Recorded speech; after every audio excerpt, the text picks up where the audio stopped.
세 번째 시간입니다. 예수님의 탄생에 대해서 말씀을 나누도록 하겠습니다. 크게 두 부분인데요. 첫 번째는 베들레헴 구유에 태어나신 아기입니다. 오늘 본문의 1절과 2절 말씀을 같이 읽겠습니다. 그 무렵 아우구스투스 황제가 칙령을 내려 전 로마 통치 지역은 호적 등록을 하게 됐습니다. 이것은 구레뇨가 시리아의 총독으로 있을 때 실시된 첫 번째 호적 등록이었습니다. 아우구스투스 황제는 그의 본명은 옥타비아누스죠. 그가 10살 때 카이사르의 양자로 입적이 됩니다. 카이사르가 죽은 뒤에는 삼두체제, 3명의 지도자가 함께 통치하는 체제였는데 그가 악티움 해전에서 안토니우스를 물리친 이후에는 로마 공화정을 부활시켰던 인물입니다. 근데 이름은 공화정인데 사실은 절대 권력을 행사했던 것이 아우구스투스였습니다. 왜냐하면 워낙에 탁월한 통치력을 발휘했고 또 경제적인 부흥을 일으키고 또 외교적인 평화를 이루면서도 엄청난 영토를 확장시키는 외교수를 발휘했기 때문입니다. 이 아우구스투스의 통치하에 팍스 로마나 로마의 진정한 평화 시대가 열리게 되었고 이후로 200년 동안 평화기를 구가하게 됐기 때문에 그 이후 세대 사람들이 그가 죽은 뒤에 아우구스투스를 신의 아들이다 이렇게 칭하면서 그를 숭배하기까지 했던 것이죠. 자, 그러나 힘으로 이룬 평화는 영원한 것이 아니고요. 아무리 탁월한 인간 지도자라 할지라도 그가 신의 아들도 아니고 사실은 정직하게 신도 아닌 것이죠. 라비 제코라이어스의 오직 예수, 타종교와 기독교의 본질적 차이를 비교한 책의 챕터 2, 2장에서 바로 이 문제를 지적을 합니다. 그러니까 많은 종교들이 있고 그 종교의 창시자들이 있는데 불교의 붓다, 또 이슬람교의 마호메트, 후대의 사람들이 그들을 숭배의 대상으로 그 앞에서 절을 하고 숭배하지만 사실 당사자들은, 이 창시자들은 자기가 신이라고 주장한 적이 없어요. 신의 계시를 받거나 신의 부름을 받아서 내가 이 일을 한다라고 이야기했을 뿐입니다. 근데 유일하게 내가 신이고 내가 곧 아버지와 나는 하나이다, 하나님이라고 주장하신 분은 예수 그리스도 한 분뿐이십니다. 그러므로 기독교는 여느 종교와 같은 것이 아닙니다. 유일한 구원의 길, 하나님께 이르는 길을 열어주시는 참된 진리인 줄로 믿습니다. 이 땅에 진정한 평화를 이루어 주실 분, 참된 만왕의 왕이 오실 시점이 되었어요. 그럼 왜 굳이 이 시점에 오셨는가라는 것이죠. 이 팍스 로마나 평화의 시대가 열리게 되었고, 그리고 모든 도로는 로마로 통한다.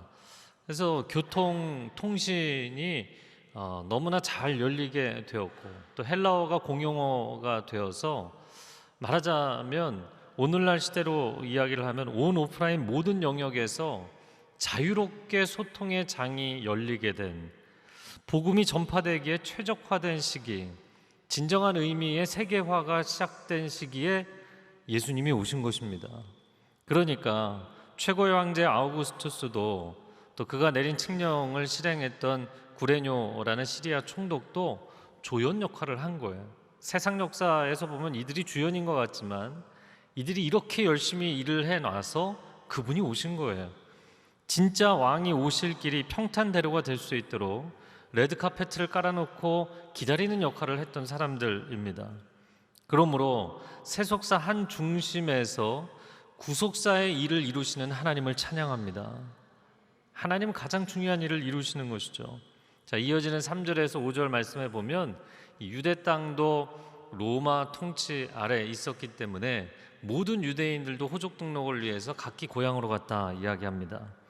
자, 그들이 고향으로 간 것은 당연히 황제의 칙령 때문이고 총독의 명령 때문이죠. 그러나 더 심층적으로 보자면 하나님의 큰 그림이 진행되고 있었기 때문이라는 거예요. 여러분, 그리스도께서 구약의 예언의 면면이 이야기하는 것이 그거잖아요. 다윗의 후손으로 오실 것이고 다윗의 고향에 태어나실 것이다. 근데 지금 예수님의 엄마 아빠가 어디 있어요? 이쪽 베들레헴, 남쪽 베들레헴이 아니라 저 북쪽 갈릴리에 있잖아요.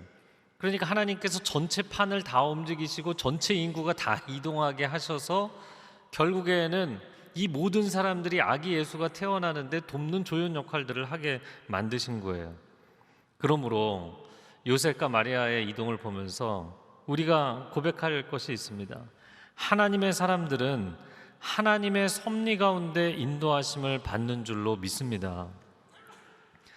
물론 우리가 모든 조직에, 각자의 조직에 속해 있지만 조직이 명령해서 내가 이 자리에 오게 됐다, 사람들이 결정해서 내가 이 일을 하게 됐다, 요즘 상황이 어려워지다 보니까 내가 이 위치에 서게 됐다, 여러분, 그것은 세상의 표면 구조인 것이죠. 우리는 하나님의 사람들입니다. 하나님의 사람들은 하나님이 갈 길을 인도하시는 것이지 사람들이 좌지우지하는 게 아니에요. 물론 그렇게 보일 수도 있고 그렇게 보일 수밖에 없는 상황들도 있습니다. 그러나 내 인생은 하나님의 큰 그림 안에 있음을 믿음으로 날마다 선포하시기를 바랍니다. 요셉과 마리아가 그렇잖아요. 좀 더 이른 시기이거나 아기가 태어나고 나서나 그런 시기가 아니라 이제 만삭이 됐는데 저 북쪽 갈릴리에서 제일 아래에 있는 베들레헴까지 산악길을, 그 험한 길을 이동을 했어야 됐다고요. 너무나 고생스럽고 또 도착을 했는데 숙소도 없고. 그러면 도대체 왜 세상이 우리를 이렇게 힘들게 할까? 왜 하나님은 우리를 이렇게 힘들게 하십니까? 그런 의문이 생길 수 있겠죠. 하나님이 왜 다윗을 광야에 보내셔서, 왜 다니엘을 바벨론의 포로로 보내셔서 이렇게 힘들게 하시는 것일까? 우리는 인생과 역사의 짧은 구간을 보고 있기 때문에 하나님의 큰 그림이 잘 이해가 안 되고 보이지 않는 거예요. 그러나 우리가 하나님을 정말 신뢰한다면 분명하게 고백할 것이 있습니다. 그것은 나는 여전히 하나님의 선로 위에 서 있다라는 고백이에요.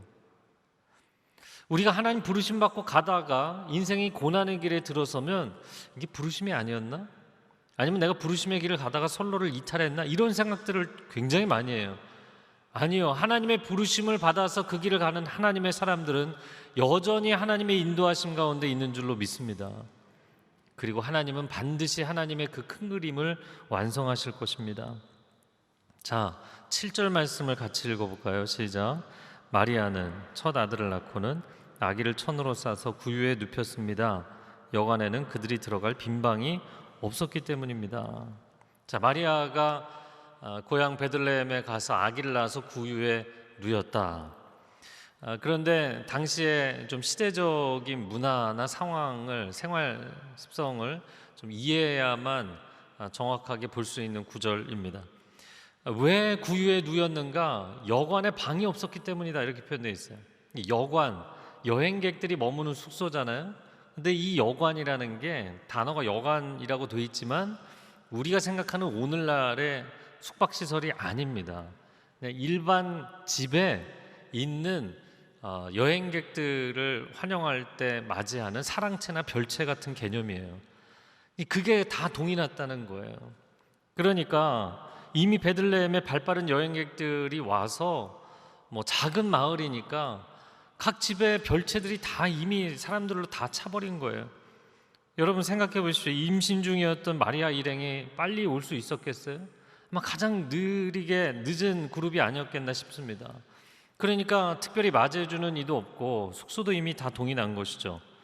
자, 게다가 구유에 누였다는 것은 가축의 우릿간, 축사 같은 개념으로 생각을 해야 되는데, 우리나라도 그렇지만 미국도 그렇고 서양도 그렇잖아요. 축사가 이렇게 별도로 있는데 그런 개념이 아닙니다. 당시에는 1층에 집이 있고 짐승의 우릿간을 동굴을 파서, 그 집 밑에 동굴을 파서 거기를 우릿간으로 사용했다고요.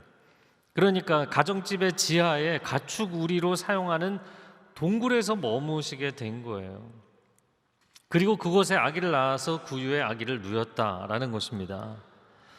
그렇게 하늘의 왕이, 우리는 천상에서 지상으로 이 땅에 오셨다고 생각하는데 사실은 땅으로 오신 것도 아니고 땅 아래 동굴로 오신 거예요. 도대체 왜 하늘의 왕은 이 낮고 낮은 구유에 태어나셔야만 했는가? 세 가지 중요한 의미로 보겠습니다. 첫 번째는 그리스도는 겸손의 왕으로 오셨기 때문입니다.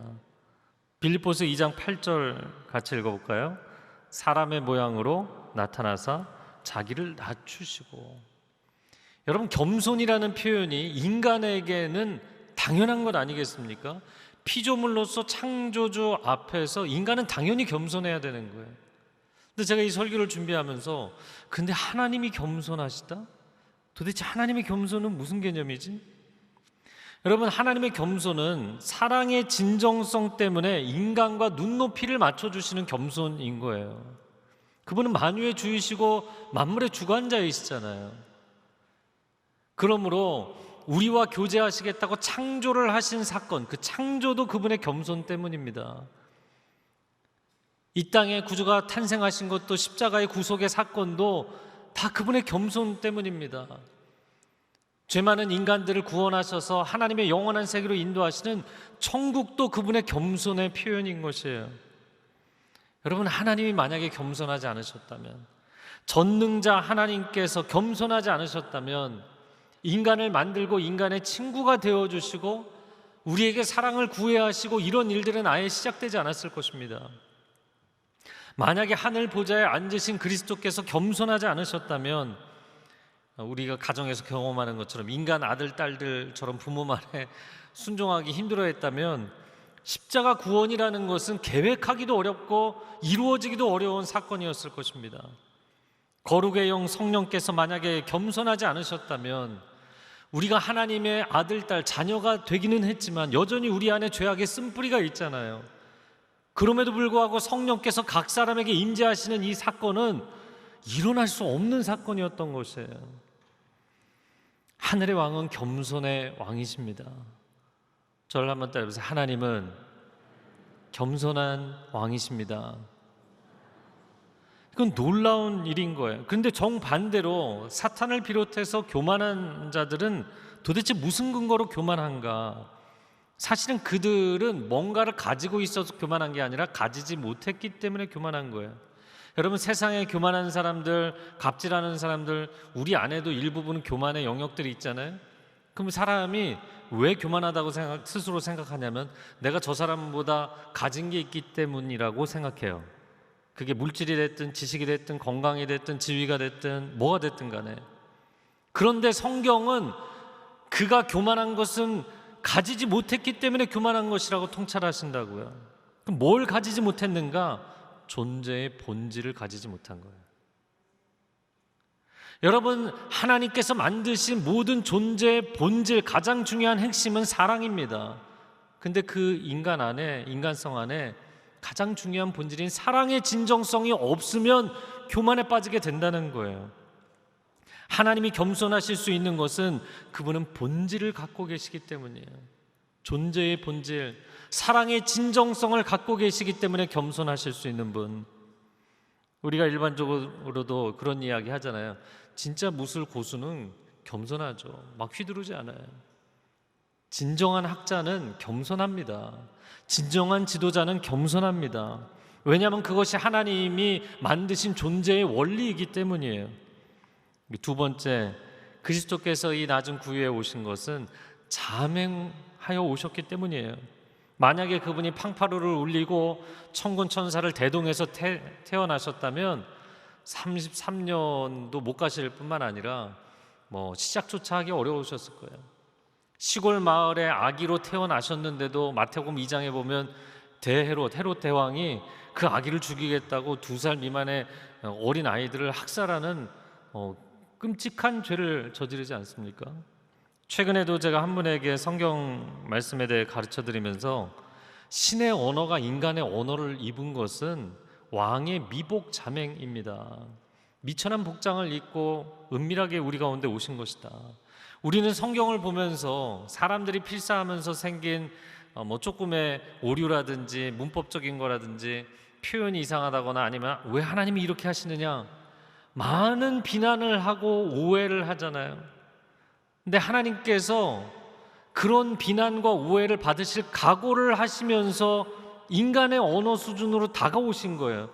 그 이유는 그렇게 하지 않고서는 하나님의 아들, 딸들을 건져낼 수가 없기 때문에. 우리가 해독할 수도 없는 천상의 언어로 쓰여 있다면 우리가 어떻게 구원받겠어요? 세 번째는 그리스도께서 이 낮은 곳에 오신 것은 생명의 양식으로 오셨기 때문이에요. 여러분, 구유는 사실 말과 소의 먹이통이잖아요. 하늘의 왕이 왕궁의 보좌도 아닌 짐승의 먹이통에 오셨다고요. 왜 그러셨는가?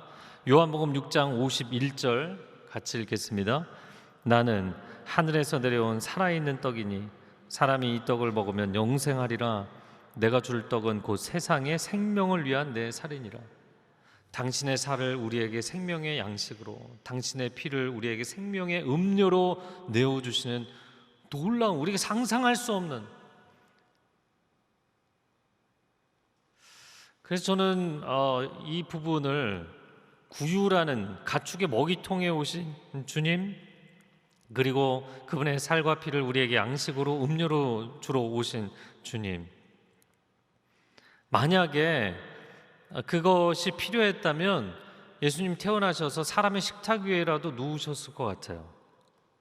그런데 사람들이 거처하는 곳에 방이 없었어요. 그래서 가축의 우리간으로 가셨고 사람의 식탁도 아닌 가축들의 식탁에, 먹이통에 누우셨던 곳입니다. 정말 가장 낮은 곳에 오신 거예요. 그러니까 그분이 앞으로 가지 못하실 곳은 없는 것입니다. 만나지 못할 인생은 없는 거예요. 여기까지 내려오셨는데 이제 예수님은 어떤 어두운 곳에도 찾아가시고 어떠한 악한 죄인도 만나 주시길 원하시는 그 각오를 가지고 오신 것이죠. 자, 오늘 본문의 두 번째 부분입니다. 들판의 목자들이 듣고 전한 소식. 자, 이어지는 8절 말씀 같이 한번 읽어주시기 바랍니다. 시작.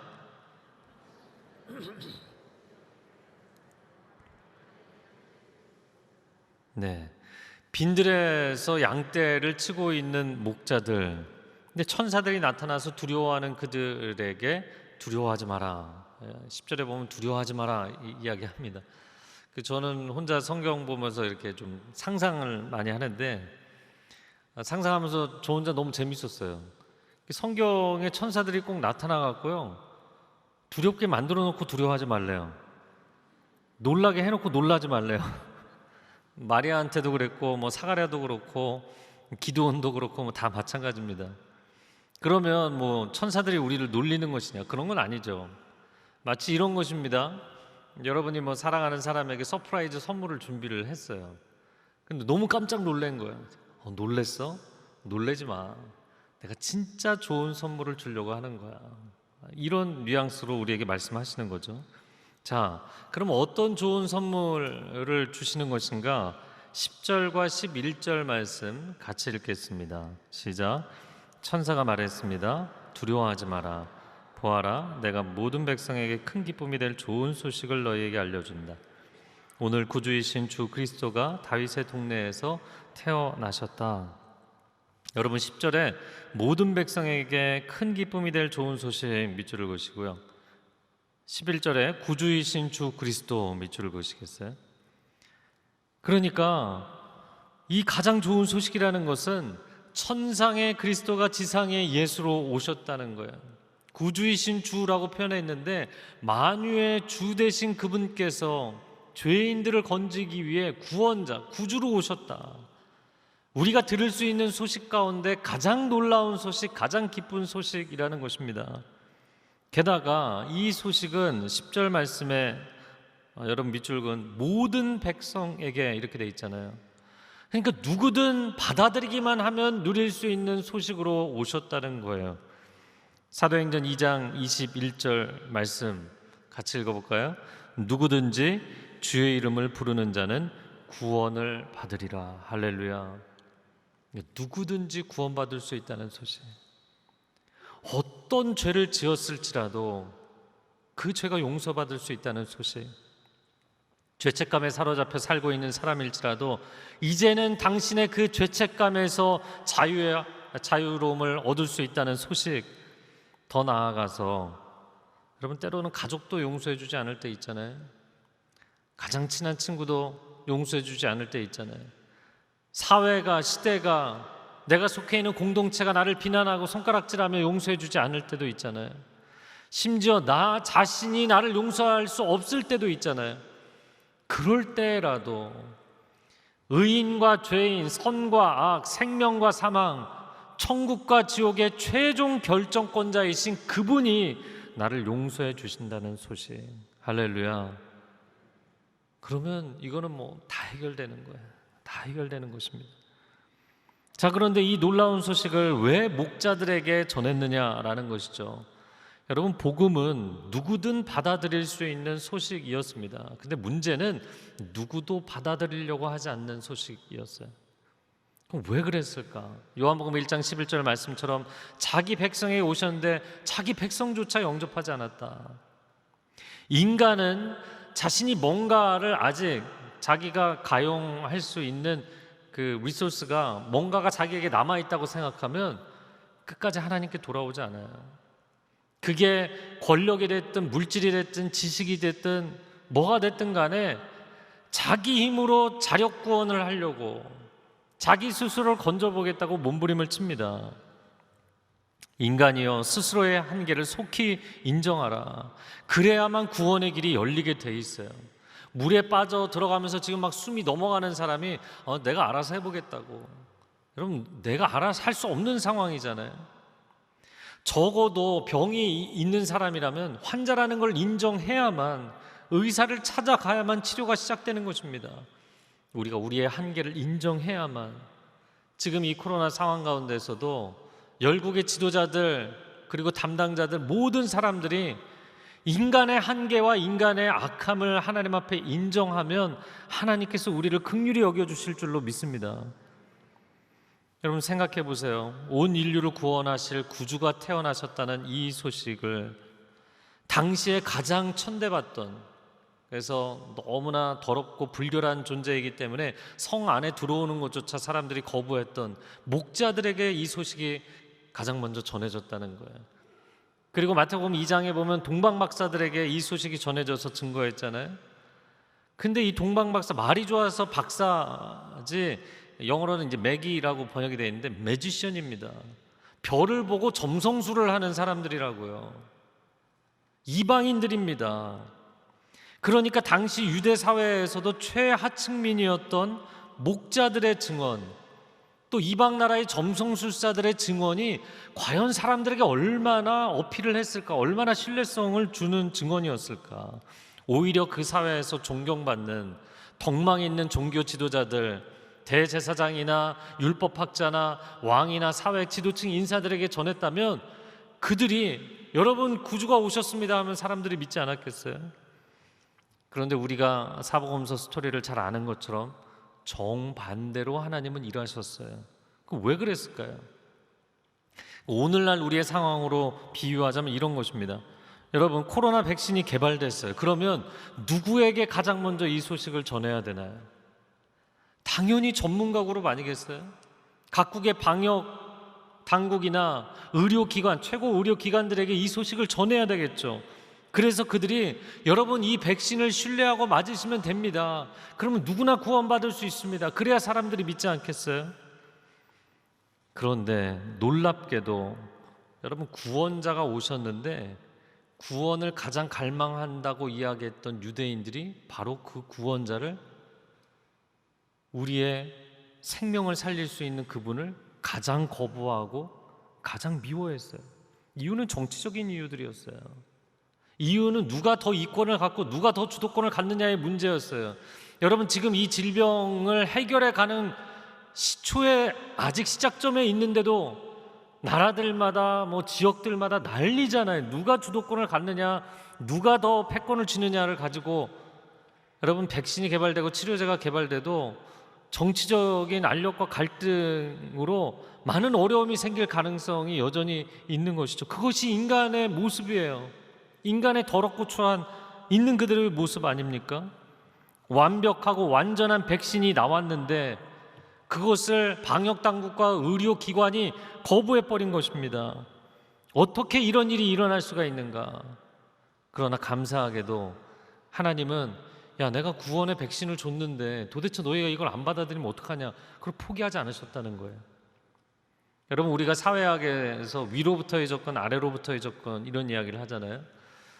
조선의 그 선교를 보면 개신교 선교사들은 아래로부터의 접근이었죠. 민초들에게 복음을 전했어요. 그리고 뭐 정말 순식간에 불이 번지는 것처럼, 들불이 번지는 것처럼 온 나라가 복음화되었죠. 그런데 그 이전에 원래는 가톨릭에서도 사제들이 와서 복음을 전했습니다. 위로부터의 접근이었죠. 왕족과 귀족들에게 복음을 전했어요. 근데 그것이 거부됐죠. 하나님께서 위로부터의 접근을 하고 싶으셨겠지만, 그러나 그 길이 막히니까 아래로부터의 접근을 하신 거예요. 가장 최하층민의 사람들에게 이 복음을 전하셨어요. 그리고 유대인에게 복음을 전해서 그들이 받아들여 이방인에게 전하도록 하시는 게 하나님의 뜻이었는데, 유대인들이 거부하니까, 안에서 밖으로의 접근이 안 되니까 밖에서 안으로 이 소식을 갖고 들어오게 만드셨어요. 할렐루야. 정말 저는 이걸 묵상하면서 참 감사한 게, 하나님께는 불가능이 없으심을 찬양합니다. 그리고 인간들이 방해를 해도 하나님이 구원하심을 포기하지 않으심을 감사합니다. 모든 일에는 정상적인 과정이라는 게 있고 통로라는 게 있잖아요. 깨끗한 생명수를 공급하기를 원하시는데 사탄이 사회 구조상 모든 상수도관을 다 틀어막고 있는 거예요. 사회의 지도자들, 정치인들, 기업인들, 사상가들 다 사로잡고, 심지어 교회 지도자들까지 사로잡아서 생명수가 흘러가지 못하도록 다 막아두고 있으니까 하나님이, 야, 내가 주려고 했는데 너희가 받아들이지 않아서 흘러갈 수가 없다, 그러셨나요? 아니요. 그렇게 하지 않으시고 생명과 구원의 이 놀라운 그분의 솔루션을 그냥 단비로 세상에 다 뿌려버리신 거예요. 그래서 최하층민들도 복음을 받아들이고 이방인도 복음을 받아들이고 복음의 감격을 먼저 체험하게 되니까 유대인들이 나중에 합류하게 된 것이죠. 하나님은 정말 놀라우신 하나님이십니다. 하나님의 수는 무궁무진하고 하나님의 구원은 막을 자가 없습니다. 그러면 우리의 사명은 무엇인가? 여러분, 이방인이 또 목자가 복음을 받았어요. 그런데 우리 같은 사람들이 이야기를 하는데 무슨 소용이 있겠어? 우리가 증거한들 누가 믿겠어?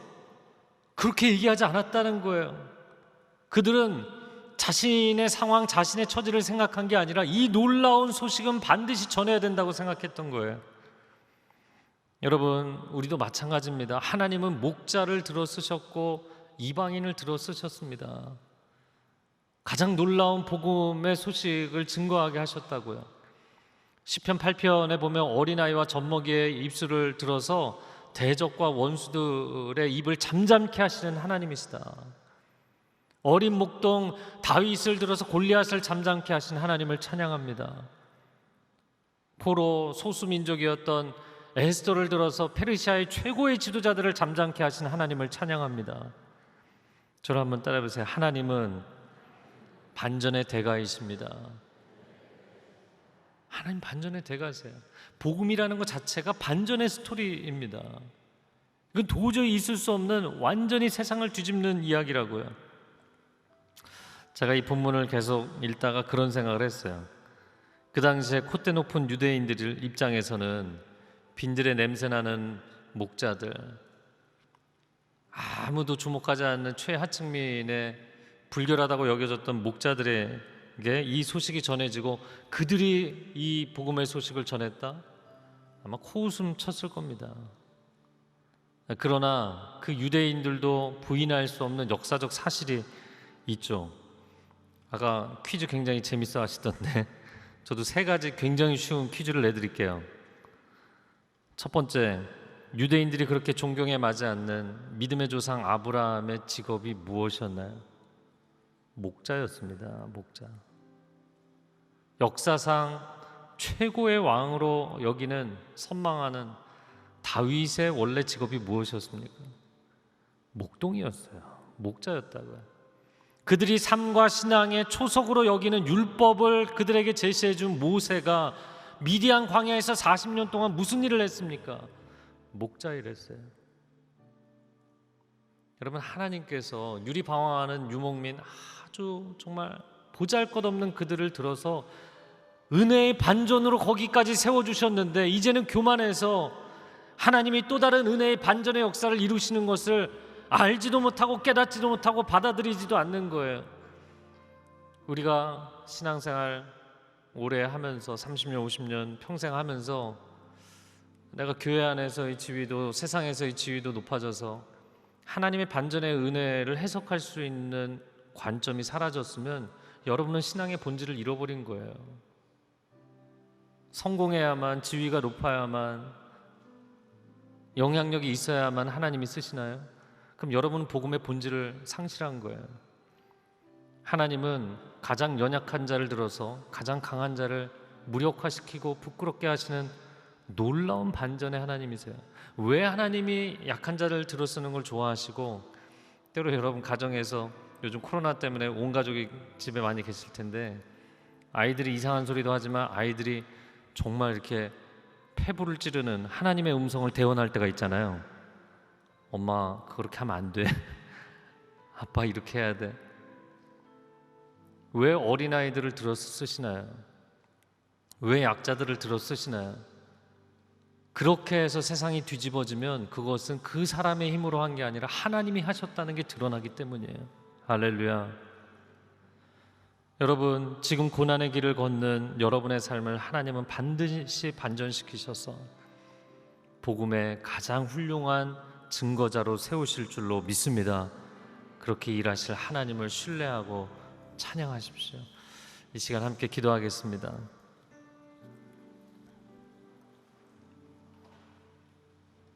어찌하여 낭망하느냐, 어찌하여 근심하느냐.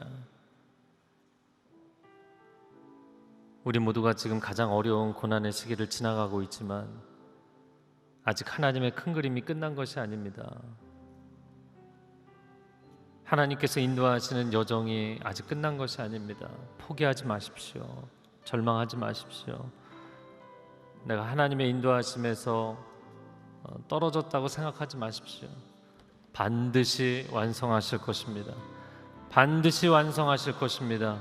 하나님의 백성들에게 믿음의 담대함의 선포가 있게 하여 주시옵소서. 주여 한번 외치고 통성으로 기도하겠습니다. 주여, 오 주님, 우리를 긍휼히 여기시고 우리가 가장 낮은 자리에 있을 때 우리를 높이셔서 여호와 하나님을 앙망하는 자 독수리처럼 천상을 향해서 비상하도록 하셔서 하나님의 존귀하심, 하나님의 영광을 선포하게 하실 줄로 믿습니다. 이 가장 복된 소식을 증거하게 하실 줄로 믿습니다. 내가 사회적 지위가 있고 능력이 있어야만 하나님의 일을 하는 것이 아님을 압니다. 가장 연약하고 부족하고 무죄하고 무능하다 할지라도 하나님의 사람을 들어서 쓰시는 줄로 믿습니다. 무지한 자를 들어서 지혜자들을 부끄럽게 하시고, 무능한 자를 들어서 능력자를 부끄럽게 하시고, 없는 자를 들어서 있는 자들을 부끄럽게 하시는 하나님, 하나님의 살아계심을 나타내 주시옵소서. 하나님의 능력을 나타내 주시옵소서. 하나님의 구원을 체험하게 하여 주시옵소서. 오 사랑하는 주님, 이 시기가 너무나도 어려운 시기이지만 하나님 앞에 다시 한번 엎드려 겸비하기를 원하고, 하나님, 내가 가장 낮은 곳에 떨어지는 것을 두려워하거나 하나님을 원망하고 끝나는 것이 아니라 가장 낮은 자리에서 가장 놀라운 하나님의 능력과 기적을 체험할 줄로 믿습니다. 승리의 하나님을 신뢰하며 믿음으로 선포하며 나아가는 하나님의 백성들 되게 하여 주옵소서. 예수 그리스도의 이름으로 기도합니다. 아멘.